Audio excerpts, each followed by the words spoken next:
The Chinese are likely interested in the Su-57 for training and R&D purposes.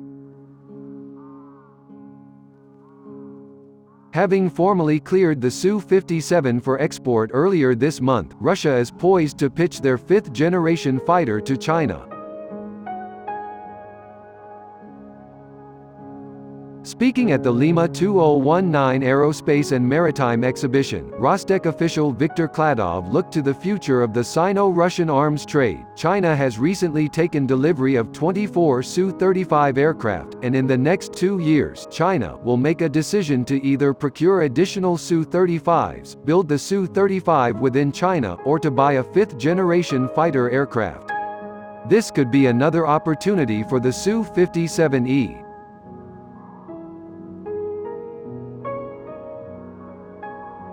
It is not yet clear how, or if, the Su-57E export variant differs from the base Su-57 design. Those answers could be forthcoming at this year's Dubai Airshow, hinted Kladov.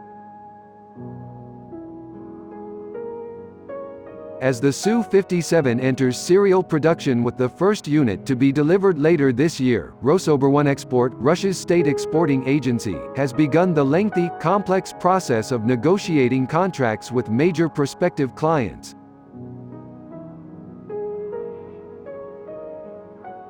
At first blush, it does seem somewhat premature for Rosoboronexport to push the Su-57 into export markets so early into its production cycle. However, this approach is not without its benefits. First, an early, high-profile contract with an industry giant like Beijing would have positive spillover effects in generating market interest from other importers.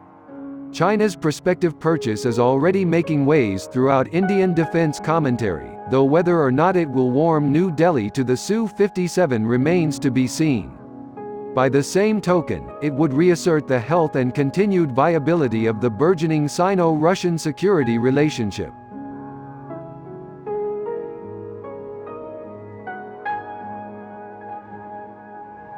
Secondly, it's crucial to understand that the Russian military-industrial complex is playing a long-term development game with the Su-57. The goal is not to field numerous Su-57 squadrons or to circulate the Su-57 widely throughout Russian aerospace forces, at least not anytime soon. Rather, the Russian strategy is to establish the Su-57 as a financially solvent platform that will incrementally phase out older aircraft to become Russia's staple air superiority fighter over the coming decades. An export focus is crucial to this plan, as the proceeds from Su-57 contracts will be reinvested to further expand Su-57 production, supply, and logistics chains.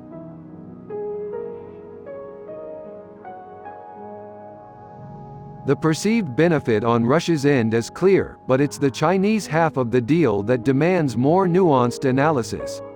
After all, the People's Liberation Army Air Force (PLAF) is currently developing their own fifth-generation stealth fighter, the J-20. It could be argued, though not terribly convincingly, that the J-20 and Su-57 can coexist in the same Air Force because they serve fundamentally different operational roles.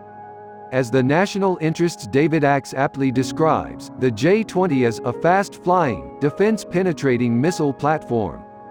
That is, the J-20's intended role is to slip deep past sophisticated air defenses in order to target critical infrastructure or land units. This is a completely different design philosophy from the Su-57, an air superiority platform that trades certain stealth and ground attack features for unparalleled dogfighting potential.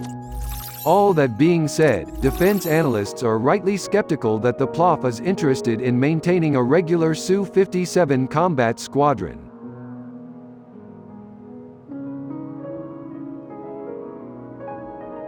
The likelier hypothesis, and the one recently floated by Chinese aircraft designer Wang Yongqing in an interview with Chinese outlet Global Times, is that the Chinese are interested in the Su-57 for training and R&D purposes.